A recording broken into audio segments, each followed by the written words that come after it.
многие факты, коррупционные схемы, и именно хищение здесь материальных средств, завышение операционных затрат и так далее. Но самое, еще раз подтвердили, серьезных экологических нарушениях.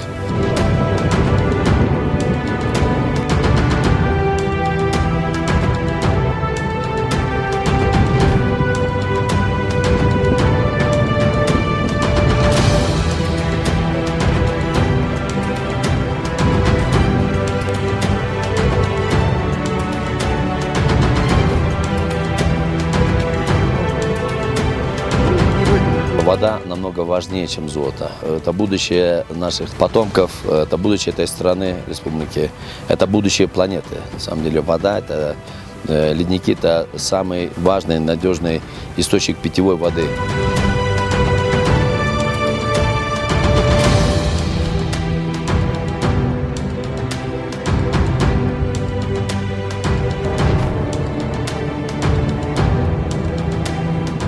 Именно по этой причине мы решили перейти к подземной добыче.